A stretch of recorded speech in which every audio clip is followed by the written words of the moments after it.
만나서 반갑습니다. 안상규 목사입니다. 별로 상쾌하지 않은 마음으로 또 하나님의 말씀을 또 바라봐야 되니까 좀 그렇긴 하지만, 여러분,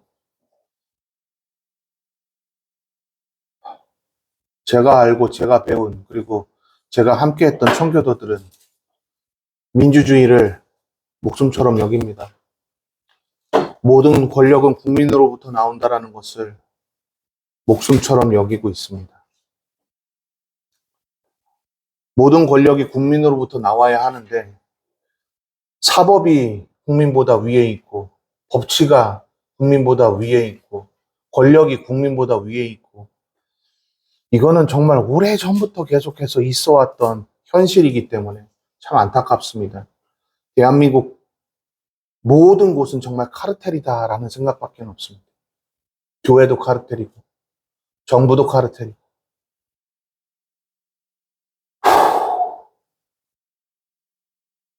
여러분의 SK 회장 사면해 준 것도 카르텔이고.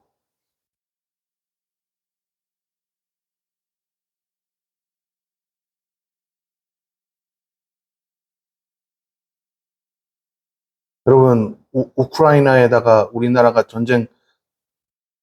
전쟁하라고 군인들 보내는 거, 물자 보낸 거 맞아요? 국민들이 허락했어요? 아니요.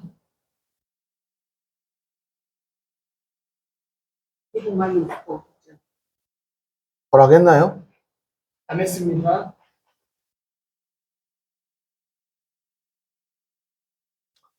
러시아와 우리나라가 그렇게 되면 우리나라 기업들이 많이 있죠. 이런 카르텔입니다.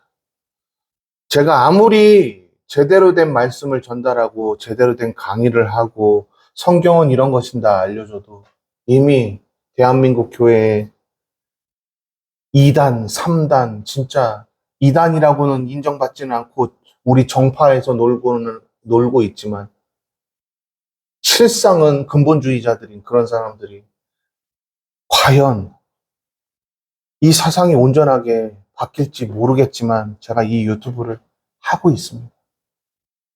정말 안타까운 현실입니다. 오늘은 창세기 15장 하는 날이죠. 예. 창세기 15장 하겠습니다. 여러분 15장 하면은 많은 사람들이 또 알레고리로 창대케 하는 아브라함의 언약에 대한 이야기를 또 설명합니다. 근데 여러분 창세기 12장에 아브라함을 소개한 그 이후부터는 계속해서 정말 계속해서 아브라함의 축복에 관한 이야기들이 등장하고 있습니다.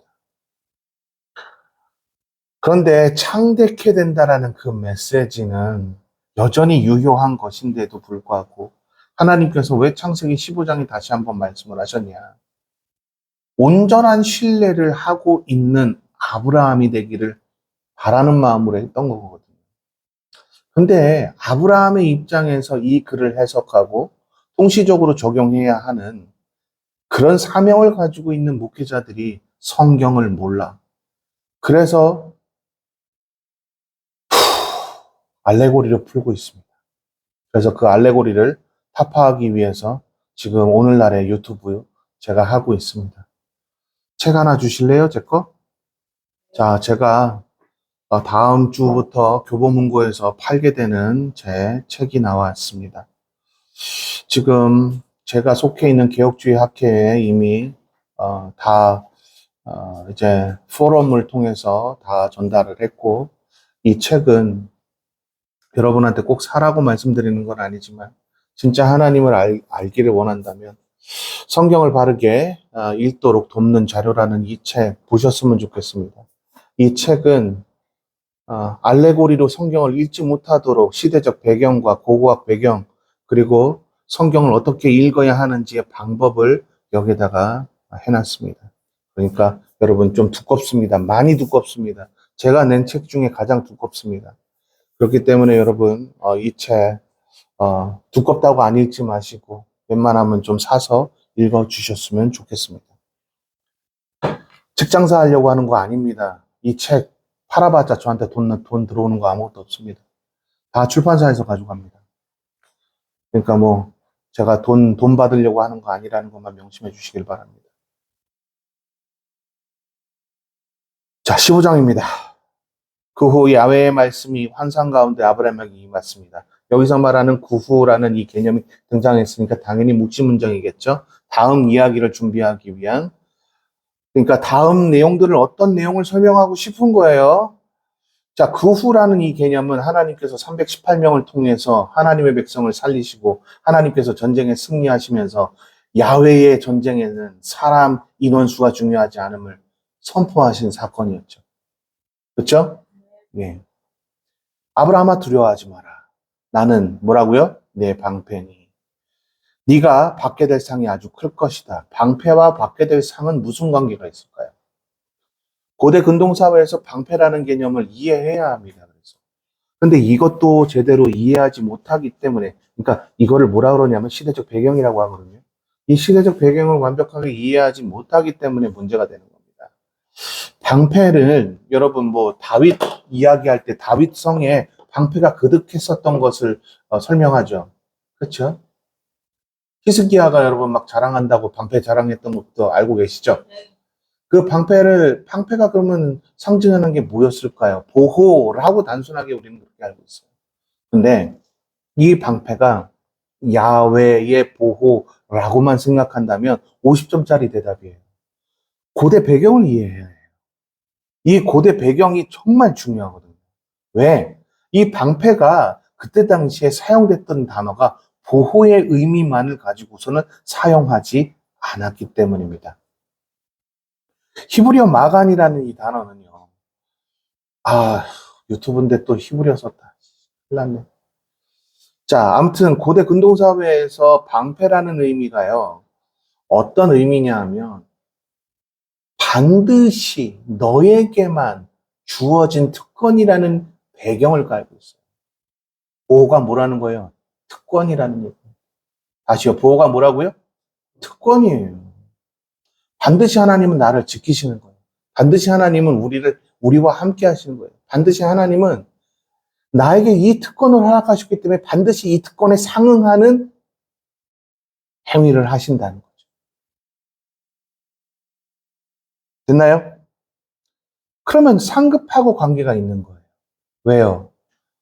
내가 반드시 너에게 이렇게 하겠다라고 얘기할 때 아브라함과 처음 하셨던 언약은 뭐예요? 네가 이렇게 하면이라는 개념이 먼저 등장하기 때문입니다.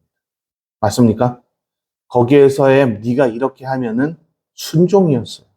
그리고 여러분 피앙세 린의 그 논문 하나님의 언약은 누구에게 주어지는가라는 그 논문에서도 얘기하듯이 하나님의 보호라는 것 누구에게 주어진다고요? 순종하는 자, 철저하게 의지하는 자. 그러니까 아브라함에게는 하나님이 원하시는 게 하나 있었네요. 상급받는 방법은 철저한 의지였던 거예요. 순종이었던 거예요. 그러자 아브라함이 말합니다. 야훼 하나님이요. 제게 무엇을 주시겠습니까? 제가 자식이 없습니다. 이 이야기는 왜 했을까요? 그 노년에 젊은 시절에도 야훼를 의지하면서 또 야훼를 따르지 않고 이집트로 내려갔던 적도 있고 하나님의 말씀에 순종하면서 살려고 해도 그 시간이 훈련의 시간 속에서 온전한 순종이 이루어지지 못했죠. 그러다가 이제 완벽한 순종을 하기로 작정한 게 몇 세라고 창세기 12장에 말하고 있어요? 75세. 그 이후 사건이란 말이죠. 제게 무엇을 주시겠습니까? 저는 지금 세겜에서 뭐 하고 있다는 거예요? 수치를 당하고 있습니다. 어른이라고 지금 하고 있지만 나는 복을 받지 못한 사람처럼 지금 여겨짐을 당하고 있습니다. 이 얘기거든요. 자식이 뭐였기 때문이에요. 그때 당시에 축복이었거든요. 그래서 제 재산의 상속자는 디메색 사람 엘리에셀로 제가 정했습니다. 라고 얘기한 거예요. 그게 바로 이전의 키워드예요. 엘리에셀은 충복이었어요. 서열로 따지면 아브라함의 최고의 충신 1인자였습니다. 엘리에셀을 아들로 잡고 싶다. 지금 그 얘기를 한 거예요. 그랬더니 아브라함에게 다시 하나님께서 말씀하시죠. 제게 자식을 주시지 않으셨으니까 제 집에 하인이라고, 제 집의 군인인 그 엘리에셀이 상속자가 되게끔 해 주십시오. 요청한 거예요, 3절에. 그러자 야훼의 말씀이 그에게 이미 말하고 있어요. 뭐라고? 그는 네 상속자가 되지 않는다. 오직 네 몸에서 나온 사람이 상속자가 되게 하겠다. 이 이야기는요, 약속이기도 했지만 이거 자세하게 들어가 볼게요. 배경 먼저 깔고요. 수치죠, 아들. 못 낳는 거. 자식 못 낳는 거 수치죠. 그 수치를 반드시 없애겠다는 선언이에요. 그리고 너를 통해서 뭘 세우겠다는 거예요. 하나님의 나라를 세우겠다는 확신이었어요. 됐나요? 야훼께서 아브라함을 밖으로 데리고 나가 말씀하십니다. 하늘을 올려다 보고 별을 세어봐라. 과연 셀 수 있느냐? 그리고 야훼께서 말씀하십니다. 네 자손도 이와 같이 되게 하겠다. 될 것이다 아니고 되게 하겠다. 왜냐하면 영어에도 so shall your offspring be라고 얘기했기 때문이에요. offspring be 반드시 된다는 거예요. 제공된다라는 영어를 사용을 했다면 이거 우리나라 문화에도 그렇게 설명해야 돼요. 히브리어로도 그렇게 되어 있어요. 자, 히브리어 한번 좀 볼까요? 하, 패탐, 봐라. 나. 죄송해요. 내 지금 자꾸 대학원 강의랑 자꾸 착각을 하네. 아유, 유튜브, 이거 끊어야 되나, 유튜브? 아유, 그냥 히브리어 직역할게요. 하늘을 봐라. 별들이 많지 않느냐? 이 별만큼 셀 수 없는 자가 너의 자손이 된다. 확신이에요. 그래서 짜르엣라는 그거는 반드시 된다는 얘기예요. 반드시. 이거는요, will의 개념이 아니고 going to be의 개념이에요. be going to be의 개념이에요. 영어 be going to be는요, 반드시 그렇게 할 계획이야라는 100%의 의지를 말하는 거예요. 이것도 어렵잖아, 지금. 대학원처럼 얘기한 거죠. 다 이해되셨죠, 여러분은? 오케이. 아브라함이 야훼를 믿었습니다. 자, 야훼를 믿었습니다라는 이 이야기는 결국 아들을 낳을 것이라는 것에 대해서 확신을 가졌다는 거죠. 근데 하나님은 언제 주시죠? 그 확신을 완벽하게 이해하고 받아들일 때까지. 그래서 몇 살에 낳았죠? 100세. 그렇죠. 네. 우리나라 나이로 100세에 나요. 그렇죠? 아브라함이 야훼를 믿었습니다. 그래서 야훼께서 아브라함의 그런 믿음으로 그를 어떻게 했다고요? 어디에 최초로 등장했던 내용이죠? 노아. 그렇죠. 노아 언약과 아브라함의 언약은 같지만 다르다 그랬어요. 그렇죠? 왜죠? 너에게는 이렇게 하면 내가 이렇게 하겠다라는 게 추가됐기 때문이라 그랬죠? 오케이. 자, 그리고 야훼께서 그에게 말씀하셨습니다. 나는 이 땅을 네 것으로 주려고 너를 갈대아 우르에서 이끌어낸 야훼다. 이 얘기 왜 했을까요? 갈대아 우르 이미 네 눈으로 목격했지 않느냐? 고대 여러분 역사 기록에 보니까 거기 아브라함이 나오자마자 7일 만에 어떻게 됐어요? 화산 폭발이 일어났죠. 그 도시가 사라졌어요. 그러자 아브라함이 말합니다. 주 야훼여, 제가 그 땅을 차지할 때에 될 것을 어떻게 할 수 있습니까? 그때 야훼께서 아브라함에게 말씀하십니다. 자, 그런데 야훼께서 이상한 대답을 하세요. 3년 된 암소와 3년 된 암염소와 3년 된 수량과 산비둘기와 새끼 쥐비둘기를 내게 가져와라. 뭐예요? 어떻게 할 수 있겠습니까? 그랬더니 가져오래, 3년 된 거. 하나님이 무슨 헌금 강요하시는 분이에요? 아니면 뭔가 이유가 있겠죠. 이게 무슨 뜻일까요? 이게 무슨 뜻일까요? 이게 여러분 3년 된 암소하고 3년 된 암염소, 3년 된 숙양과 산비둘기와 새끼와 쥐비둘기를 가져온다라는 것은 여러분 예배라고 배우셨을 거예요. 그렇죠? 뭐 그렇게 그리 나쁜 해설은 아니에요. 근데 고대 근동사회에서 이렇게나 준비를 시켜가지고서는 쪼개게 하고 그곳에 야훼 하나님께서 지나가게 하시는 사건은 예배의 목적도 있지만 결국 반드시 내가 그리 하겠다라는 하나님의 결단을 보여준 사건이거든요. 이거 모르셨죠? 결단의 사건이에요. 그럼 하나님이 그렇게 하겠다 그러면 그렇게 하신다는 거 아니에요. 자, 우리 교회에 하나님이 반드시 하나님의 백성들로 가득 채우시겠다 하셨으면 그렇게 하실 거예요. 그렇죠? 요즘 여러분 목사 안수 뭐 진짜 뭐 어떤 교단이든 이제 전부 다 결혼 안 해도 주잖아요. 근데 제 시대 때는 여러분 결혼 안 하면은 약조를 받았어요. 강도사 때. 강도사 때 너 1년 안으로 결혼 못 하면 너 목사 안수 그거 파기시킨다. 까지 그 뭐라 그러더라. 뭐라 그러죠? 협박 같은 협박을 했어요. 그래서 저는 결혼하자마자 바로 목사 안수를 받았잖아요. 뭐 나 결혼하고 나자 얼마나 만에 목사 안수 받았죠? 김하임 사모님? 사람이 볼 때. 그러면 1년 지나고 나서 받았구나. 근데 많은 사람들, 제가 그때 당시 강도사였는데, 강도사로는 자리가 안 나는 거예요. 그래서 어쩔 수 없이 사역을 할 때는 전도사로 사역을 했어요. 왜? 내가 전도사인 거 알리면, 그 부담을 갖더라고요. 아, 강사인 건 아니에요. 네. 그때는 그런 시기였어요. 야, 벌써 몇 년 전 이야기라는 거냐면, 28년 전 이야기를. 참, 제가 나이가 그렇게 먹었네요. 여러분.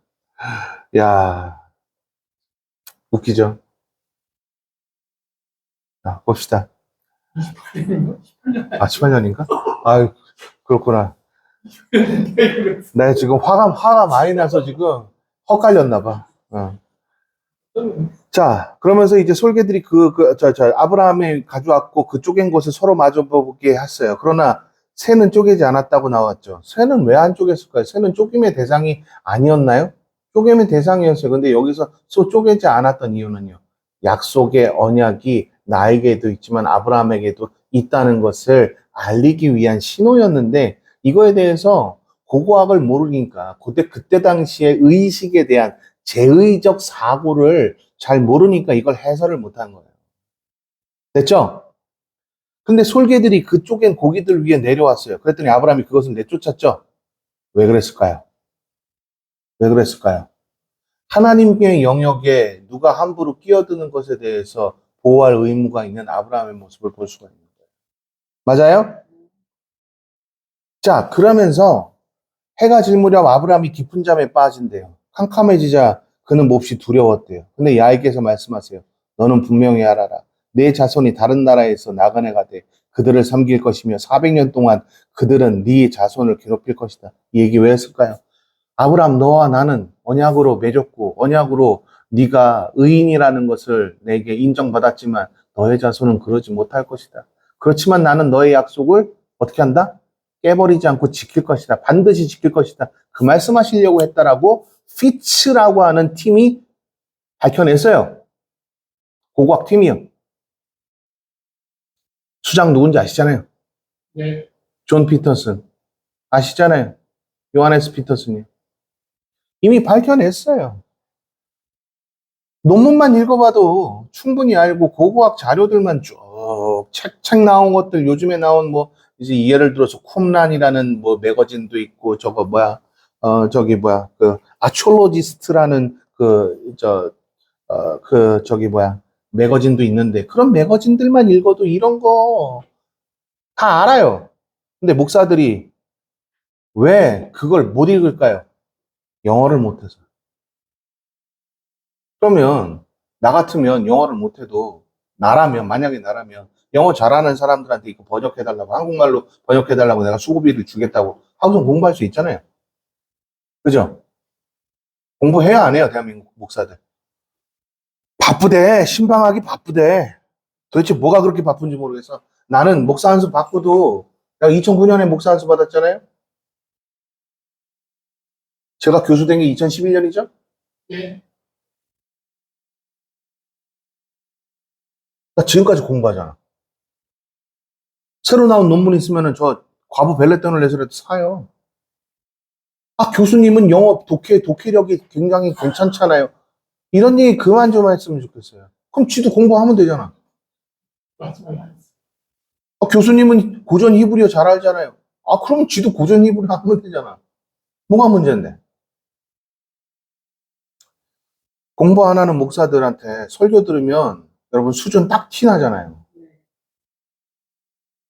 아휴, 진짜 안심합니다.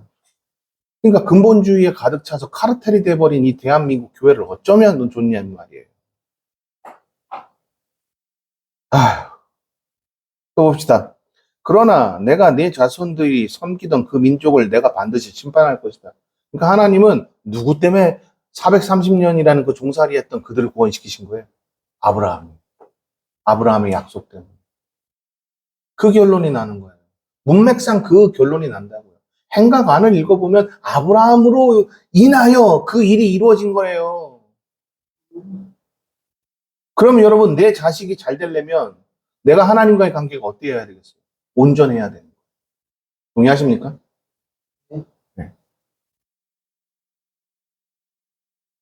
누가 마지막으로 제가 통화를 했어요. 어제. 제 가족하고. 마지막으로 통화를 했습니다. 마지막이라고 제가 말씀드리고, 이젠 전화 안 받을 거고, 전화 그거 끊을 거라고. 신고를 해버려. 다 수신 거부를 대부분 했는데, 수신 거부를 한 명 못 했나 봐요. 그분이 전화가 왔었어요. 그래서 제가 그랬습니다. 너는 네 장인 장모한테 아들이 돼가지고 참 좋겠다. 그래서 제가 그랬어요. 누가 네 어머니냐라고, 누가 네 아버지냐라고 물었던 예수 그리스도의 메시지를 정확하게 기억하시길 바랍니다. 그리고 더 이상은 제게 그러한 못된 행동들 이제 그만하셨으면 좋겠습니다라고 전화를 끊었어요. 여러분, 하나님의 언약을 가지고 예수 그리스도를 제대로 영접한 사람들에게 내가 어머니, 아버지라고 부를 수 있는 거예요. 제가 이렇게 얘기하면 너무 꼴통이라고 얘기할 거예요. 꼴통 신학이다. 많이 들었어요. 옛날에 제가 강의할 때 교수님 너무 꼴통이에요. 너무 꼴통 보수예요. 그렇게 진짜 직선적으로 얘기하는 어떤 좀 무례한 놈들이 있었거든요. 그럼 제가 그런 얘기를 해요. 고맙다.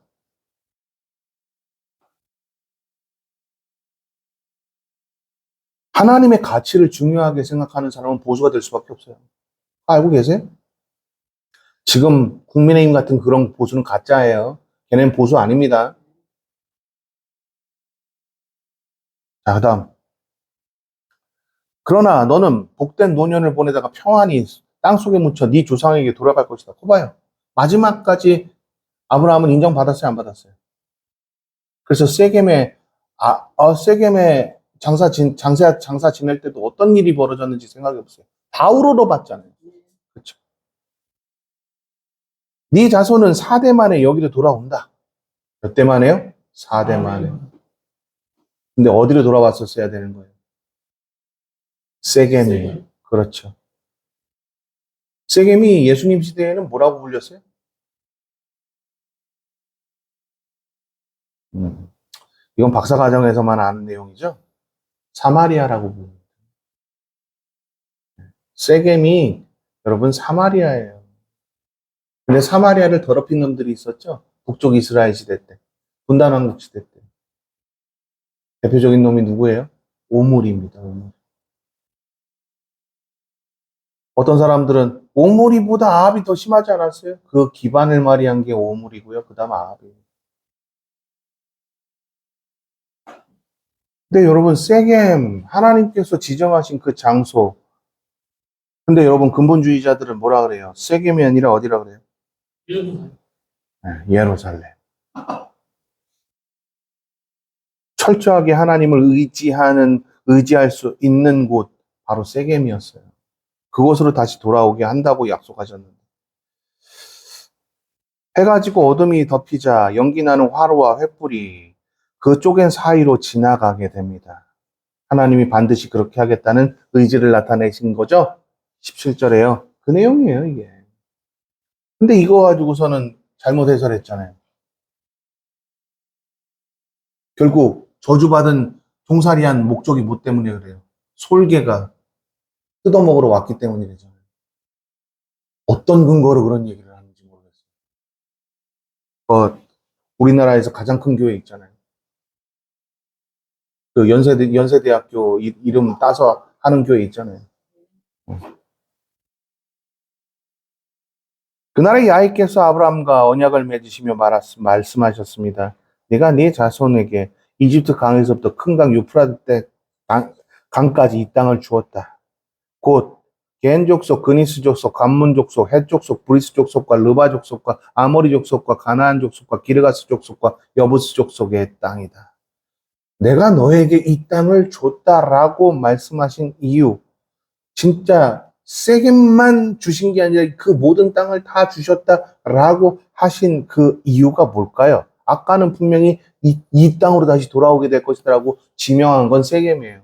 근데 왜 여기에서는 다시 그 족속들의 이야기가 등장했을까요? 일곱 족속이 약했기 때문에 진멸시켜. 간단하죠, 그죠? 예, 그들의 문화와 그 모든 것들이 아닌 그곳에 뭐를 피운다는 거예요? 하나님의 나라를 꽃 피운다라는 하나님의 지상 문화 명령에 대한 메시지였다는 걸 안 가르치고 있죠. 어디만 가르쳐요? 대학원에서만. 어디 대학원에서만? 개혁파 신학을 하는 대학원에서. 질문 있으십니까?